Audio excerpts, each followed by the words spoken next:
Bom dia. Vamos dar início à oitava aula teórico-prática de Introdução aos Sistemas de Informação Geográfica.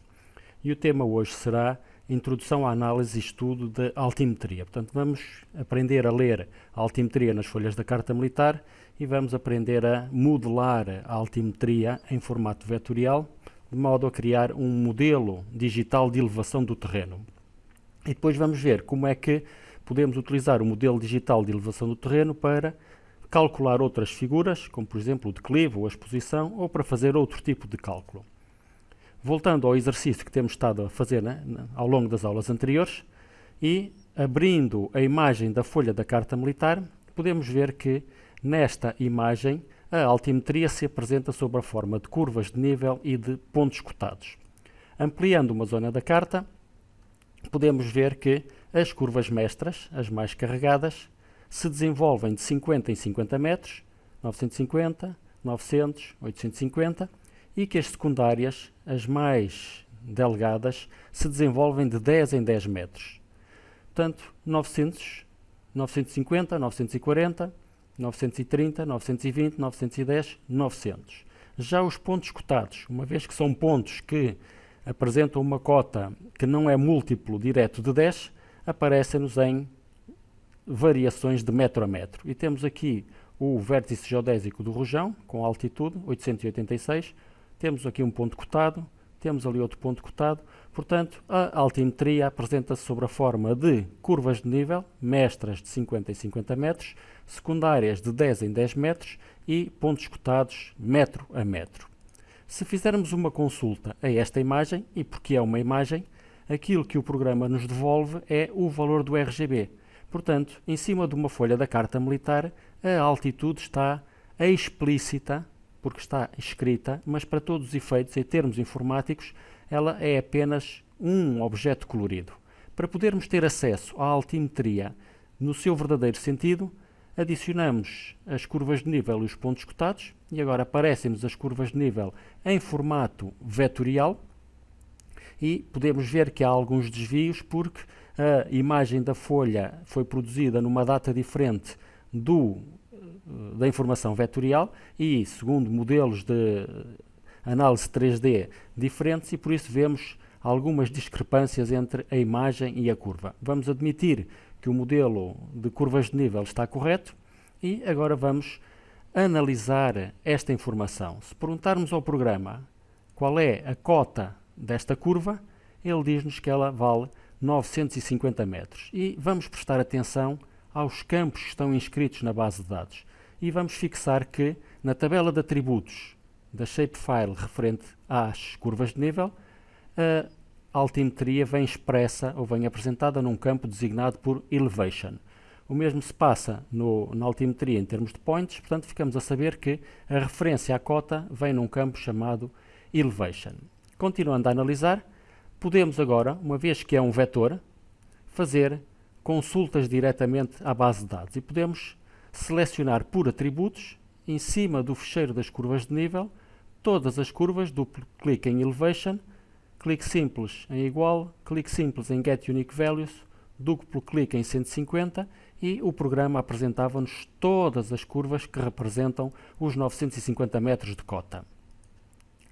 Relativamente aos pontos cotados, são apresentados metro a metro, numa situação discreta, e permitem modelar o terreno sem que haja patamares diretamente entre as curvas de nível contíguas, uma vez que o modelo admite elevações discretas.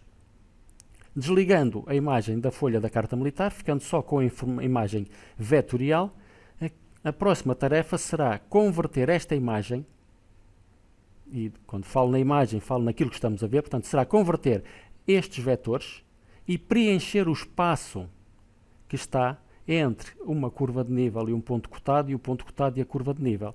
Porque nesta situação, se perguntarmos ao programa qual é a cota desta curva, ele sabe. Se perguntarmos ao programa qual é a cota deste espaço, ele vai nos dar 0 porque não está preenchido.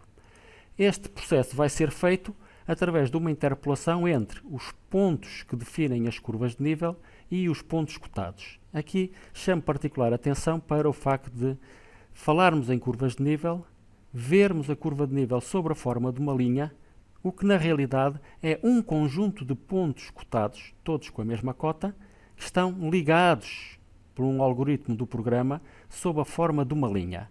Para todos os efeitos, quando formos interpolar este espaço, o programa vai utilizar o ponto cotado e cada um destes pontos ao longo da linha. Estes processos de interpolação são automáticos, feitos pelo programa e permitem-nos criar o modelo digital de elevação do terreno. Fazendo agora aqui uma breve apresentação, muito breve até, de processos de interpolação. Vamos começar pelo processo matricial, que é o mais simples de perceber nesta fase, e imaginemos que temos uma quadrícula regular e que conhecemos a cota desta quadrícula, desta e desta, e agora queremos, à mão, preencher as quadrículas em falta. Reparem que se temos aqui uma variação de 50 metros e uma quadrícula para preencher, o que nós temos é 100 menos 50 a dividir por 2, porque é 1, 2 espaços, e esta quadrícula teria 75 metros de cota. Já neste caso temos a mesma variação de 50 metros, mas temos duas quadrículas para preencher, ou seja, 3 espaços, 1, 2, 3. A variação não seria de 25 metros, como neste caso, mas sim de 16,66, portanto, esta quadrícula teria de cota 66,7 e esta 83,3. Portanto, este seria um processo muito simples, num exemplo académico, de preenchimento de quadrículas segundo o processo manual. Em termos vetoriais, o que o programa vai fazer é ler a cota de cada um destes pontos e criar um triângulo entre cada 3 pontos, ou 3 pontos, sim, cotados adjacentes. E isto designa-se por rede irregular de triângulos, que em linguagem comum SIG se designa por TIN, que é o acrónimo de Triangulated Irregular Network. Antes de passarem à parte prática, aconselhamos a que façam uma leitura, mesmo através da internet, sobre processos de interpolação espacial, para criar TINs, e processos de interpolação matricial, para criar grelhas, ou grids, ou quadrículas, e que leiam trabalhos. Há muita informação na internet e de fontes fidedignas. Voltando, então, à parte prática. Vamos trabalhar com uma ferramenta que se designa por 3D Analyst. Esta ferramenta 3D Analyst aparece em todos os programas que permitem fazer sistemas de informação geográfica, terá sempre este tipo de associação, ainda que não tenha o mesmo aspecto gráfico. Vamos começar por criar uma TIN e depois, com base nesta TIN, vamos criar uma grid. Portanto, voltando ao programa, temos curvas de nível e pontos cotados. Abrimos a ferramenta, o Arc Toolbox. Dentro do Arc Toolbox, selecionamos o 3D Analyst Tools, Data Management, TIN, Create TIN. E o programa abre uma nova janela de diálogo que pergunta ao utilizador como é que se vai processar este cálculo. Começamos por abrir a pasta de trabalho para a saída, para o output, e selecionar a diretoria ou a pasta onde estamos a desenvolver este exercício, neste caso a pasta da aula 8. Criamos uma nova pasta que vamos designar por TIN 126, para sabermos o que é que está lá dentro. Abrimos a pasta TIN e gravamos novamente com o nome TIN 126. Relembra-se a importância de trabalhar com pastas dedicadas e com nomes que sejam acrónimos do conteúdo da informação. Próximo passo, definir que o sistema de coordenadas de saída é o Lisboa Eifford Gauss e GOE, que é assim que o ArcGIS interpreta o Lisboa Eifford Gauss militar. E o primeiro aspecto a que temos que prestar atenção é ao campo com altitude. Por defeito, o programa sugere que seja o Shape Z, que é o Shape. Nós sabemos das consultas anteriores que é num campo chamado Elevation que está inscrita a cota. Portanto, vamos ter que alterar esta situação para Elevation. Outro aspecto a que temos que ter atenção é ao tipo de shapefile que estamos a introduzir para fazer o cálculo. Esta é uma das fontes de dúvidas e de alguns erros que costumo ver fazer ao criar as TINs. O utilizador entende que a altitude sobre a forma de pontos cotados seja interpretada como mass point e depois não percebe muitas vezes porque é que as curvas de nível não são hard line ou soft line e sim mass point. Se enrolarem o rato e lerem a legenda, por aqui abaixo, poderão perceber qual é a diferença entre mass point, hardline e softline. Mas voltemos a um exemplo académico de explicação. As curvas de nível aparecem sob a forma de pontos cotados, todos eles com a mesma cota, e desenvolvem-se de uma forma uniforme. E o processo de interpolação vai ser feito entre os pontos que definem as curvas e os pontos cotados, ou só entre os pontos que definem as curvas. Imaginemos que esta é a situação no terreno, que isto é uma montanha, com esta representação gráfica, e imaginemos que está alguém parado na serra a olhar ao longo do declive. Portanto, se olhasse para a direita e para a esquerda, veria a exposição desenvolver-se de uma forma uniforme entre a sua direita e a sua esquerda. E se olhasse para cima ou para baixo, veria o declive desenvolver-se também de uma forma uniforme de cima para baixo. Portanto, está numa situação uniforme de terreno. E por isso, os pontos cotados serão mass point e as curvas de nível também serão mass point na criação de uma tina. Mas, se tiver informação 3D relativamente a uma estrada, e reparem, se a estrada se desenvolvesse ao longo da serra de maneira a permitir subir, o utilizador que estivesse parado, ou alguém que estivesse parado na estrada, se olhasse à sua volta, veria o relevo da serra desenvolver-se de uma forma uniforme, mas também veria a margem do talude que se cria quando se abre uma estrada ao longo de uma serra. Portanto, quando se abre este tipo de estrada, corta-se a serra para criar a situação plana. E este corte vai definir uma situação abrupta no relevo. Por outro lado, o relevo da encosta desenvolve-se neste sentido, portanto, se o utilizador estiver aqui parado, vê o relevo desenvolver-se, ou o declive desenvolver-se neste sentido, mas olhando para a esquerda e para a direita, vê o declive da estrada desenvolver-se num sentido perpendicular ao declive da encosta. E é por isso que hardline será uma curva, ou uma linha 3D, que corte ou que marque abruptamente alterações no relevo. Voltando ao nosso exemplo, configuramos o Elevation Field para Elevation, configuramos o tipo de linha para Mass Point e agora mandamos executar o cálculo. Esperamos e, à medida que o programa executa o cálculo, vamos vendo aparecer os triângulos dentro da imagem. Este é o resultado final. Aqui passa o Rio Douro, temos os vários afluentes à direita e à esquerda, lemos na legenda que as cotas mais elevadas estão a cinzento e a branco, e estas são as zonas mais elevadas, e que as cotas mais baixas estão representadas em tons de ciano claro. Fazendo uma ampliação à imagem, podemos ver que se desenvolveram uma série de triângulos entre as curvas de nível e os pontos cotados.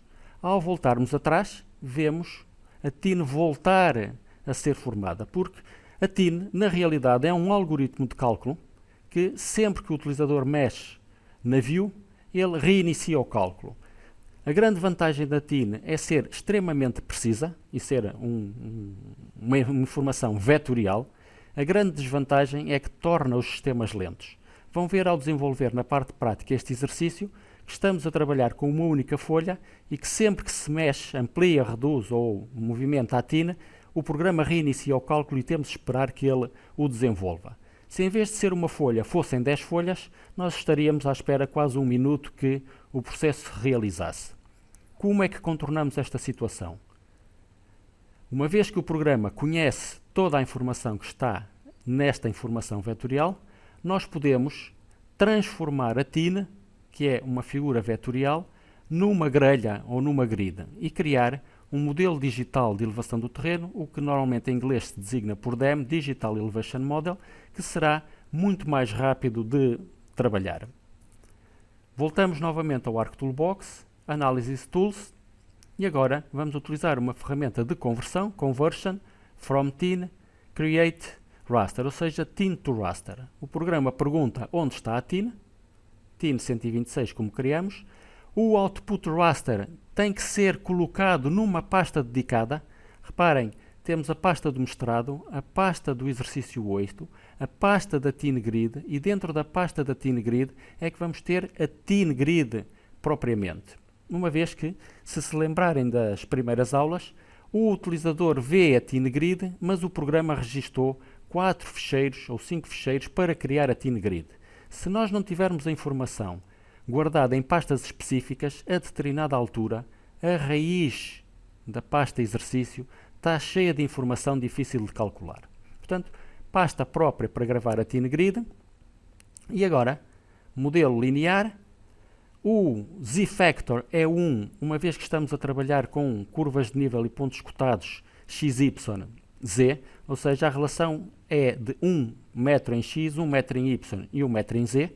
Se estivéssemos a trabalhar com informação inscrita ou feita usando sistemas de coordenadas geográficos em graus de latitude e longitude, teríamos que consultar uma tabela de declinação para saber, de acordo com a latitude, qual era o Z-factor de passar de graus de latitude e longitude para metros de elevação. Abrimos a opção Environment, e isto é fundamental. Lembrem-se sempre de aceder ao Environment e de caracterizar o ambiente ou caracterizar a informação de saída. Vamos dizer que o Output Coordinate System será igual ao do display, da same as display, o mesmo do projeto. E vamos dizer-lhe que, em termos de análise matricial, o cell size não é o máximo que o programa encontra. E isto é outro erro que eu vejo cometer com muita frequência.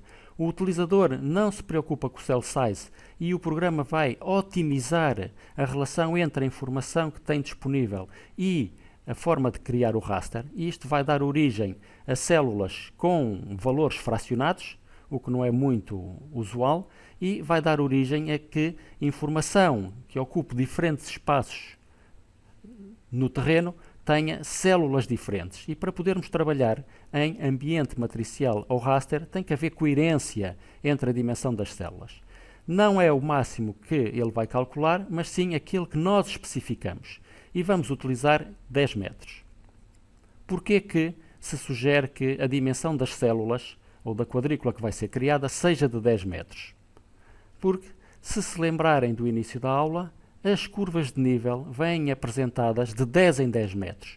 Portanto, se a definição espacial é de 10 metros para a curva de nível e a curva de nível é que permitiu criar o modelo, então a definição espacial da célula também será de 10 metros. Fazemos OK e, ao Sampling Distance Optional, temos que acrescentar ou transformar em cell size igual a 10. Se não fizerem esta configuração, o programa vai calcular a célula que entender mais adequada. É aquela que o programa entende por mais adequada, mas não é aquela que é correta de utilizar. Fazemos OK e a TineGrid é instantânea, porque se trata de uma imagem. Se ampliarmos ou reduzirmos a informação, ela é instantânea e podemos ver que se desenvolve entre o mesmo mínimo e o mesmo máximo. Se agora consultarmos a informação em cima da TineGrid, Properties, Source, podemos confirmar que o cell size é de 10 metros, como nós tínhamos pedido, e se enrolarmos o rato, vamos ver que tem o sistema de coordenadas também devidamente atribuído. Aplicações e figuras derivadas. Vamos começar por fazer uma projeção ortogonal 3D. Este aspecto é particularmente interessante quando queremos ter uma ideia do terreno.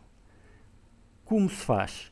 Abrimos uma nova ferramenta, designada por ArcScene, criamos um projeto novo, definimos o sistema de coordenadas tal e qual como se fosse um projeto SIG e carregamos o ortofotomapa e a TineGrid. Este ortofotomapa é o mesmo que temos estado a trabalhar nas aulas anteriores. Ligamos o orto e desligamos a TineGrid. Acedemos às propriedades do ortofotomapa e dizemos que o ficheiro de altitude deverá ser a TineGrid que acabamos de criar. Portanto, Base 8, escolhemos esta opção e no Elevation from Features vamos definir que não é 1, mas sim 2, para exagerarmos, porque a variação de cota é pequena e nós não conseguiríamos ver muito bem o relevo, portanto exageramos o fator de relevo. Não nos podemos esquecer que estamos a trabalhar com este exagero. Ao fazer OK, vemos aparecer o ortofotomapa sobre uma projeção ortogonal da TineGrid. E agora temos uma ideia do relevo e do quão acentuada é esta região. Vemos aqui a cidade do Peso da Régua, a antiga estrada Régua-Vila Real, a autoestrada A24 e as partes mais altas da serra. Acionando este botão, Navigate, e pressionando este botão com o botão esquerdo do rato sobre o ortofotomapa, se fizermos este movimento, nós podemos rodar o ortofoto. Retomando o ArcMap, outro cálculo que é frequente fazer-se. Carta de exposições. É novamente uma ferramenta do 3D Analysis Tools. Agora será um Raster Surface, porque estamos a trabalhar sobre imagens e exposição em inglês designa-se por Aspect. Vamos dizer que queremos o Aspect e configuramos os pedidos que o programa pede, ou configuramos a caixa de diálogo e temos uma carta de exposição. Este é o aspecto típico de uma carta de exposições. Estas são as cores típicas e temos aqui as divisões por quadrantes e não podemos alterar esta relação de cores. Outra figura que podemos calcular é a carta de declives, que em inglês se designa por Slope. Novamente 3D Analyst, Raster Surface, Slope e agora Input Tine Grid. Temos que abrir a nossa pasta de trabalho e utilizar uma pasta específica para gravar grelhas e vamos lhe atribuir a designação Slope 126 e vamos dizer que queremos o declive em percentagem e não em graus. Marcamos percentagens, ok, e isto é uma carta típica de declives, que também tem que ser apresentada sempre com estas cores. Nota, varia de 0 a 255. É frequente perguntar-me se é possível o declive valer 255%. O declive pode valer até 1000%, porque, se repararem, o declive em percentagem traduz a variação de cota em relação a uma variação horizontal de distância. Portanto, um declive de 100% corresponde a um ângulo de 45 graus e não a um ângulo de 90 graus, como muita gente pensa, porque 100%, 90 graus. 90 graus de inclinação corresponderia a um declive de infinitos por cento. Um declive de 250% significa que, por cada 100 metros na horizontal que eu ande, a cota varia 250 metros. Outra informação interessante que se pode retirar dos modelos digitais de elevação do terreno é o cálculo de perfis de terreno. Lembram-se do primeiro exercício que fizemos, que tivemos que calcular o perfil do terreno entre dois vértices geodésicos, e agora vamos ver como é que o podemos fazer de uma forma automática. Carregamos novamente o ortofotomapa das aulas anteriores, ampliamos a zona da quinta que estivemos a trabalhar e agora suponhamos que era preciso instalar uma conduta de água para captar água desde o rio até à parte mais alta da serra. Como é que poderíamos ter uma ideia, uma estimativa da quantidade ou da dimensão da conduta ou do tubo que iríamos instalar? Acedemos ao 3D Analyst, acedemos a esta ferramenta que nos permite criar linhas, marcamos a linha desde o rio até ao cimo da serra e nesta ferramenta pedimos para desenhar a linha de perfil. E o programa mostra-nos a variação de cota entre o rio e o cimo da serra. Temos 345 metros de distância horizontal e temos uma variação de cota de 124 ou 125 metros. Podemos configurar este gráfico de maneira a que tenha um título adequado à representação. configurar aqui, não esquecer que esta distância é uma distância horizontal projetada e que para obtermos uma estimativa da distância real temos que calcular o comprimento desta linha. Portanto, como é que se obteria uma estimativa rápida? O quadrado da distância horizontal mais o quadrado da distância vertical, ou seja, da variação de cota, vai nos dar o quadrado da hipotenusa. Ou seja, resolvíamos o teorema de Pitágoras e obteríamos uma estimativa, não o verdadeiro valor, mas uma estimativa da distância horizontal, da distância real entre a água e a estação onde iria ser armazenada e bombeada. Portanto, vimos ao longo desta aula como é que se faz a primeira abordagem ao estudo da altimetria. Muito obrigado pela atenção.